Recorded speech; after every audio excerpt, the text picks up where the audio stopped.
I read An Academy for Liars by Alexis Henderson. Let's talk about it. So I first want to say thank you, Penguin Random House Audio, for letting me read this advanced reader copy. I listened to it on audiobook, and Tracy Frank did a phenomenal job with the narration. It was so good.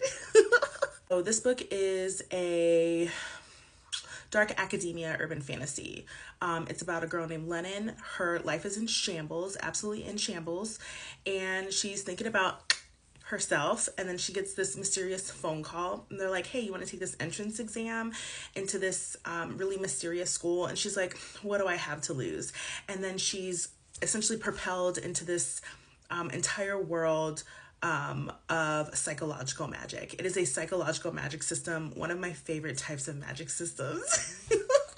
I saw a review a girl did, and she was like, I'm gonna give this book 2.5 stars because I couldn't relate to any of the characters. I, however, could relate to the characters. Do you want to know why? 1, they were Black.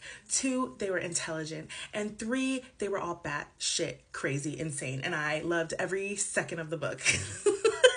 This book is definitely for people who like thrillers, who like mysteries.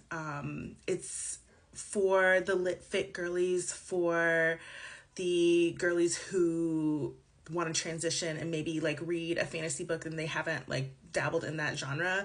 I think this is a great book for that. I think it's a great book for that.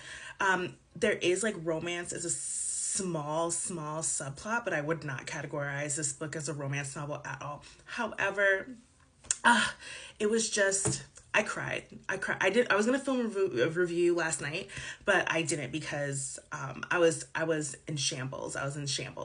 It's such a good book. So if we're just going off vibes, okay? Not content of the book, just vibes. It really much so reminds me of The Atlas Complex, as well as like by Olivia Blake, and also Vicious by V.E. Schwab. Those are like, I recently read Vicious, and it's like the same vibes, and I read The Atlas Complex last year. And if we're just going on vibes, this book is very similar. And I said this with The Atlas Complex, the girlies who get it, the girlies who don't won't. So this book, I mean, it can be for everyone, but the people who are, you're either gonna really love this book or you're really not gonna, it's not gonna be for you. But yeah, this book comes out on Tuesday, September 17th. I haven't pre-ordered a book in, I want to say, over a year, and I pre-ordered this book. So that just tells you how much I loved it. I haven't read any other books by Alexis Henderson. This was my first book that I've read by her. So maybe I'll check out House of Hunger and Year of the Witchling. If you've read any of those books, let me know which one I should read. But yeah, highly recommend it. And I definitely highly recommend the audiobook. It was great.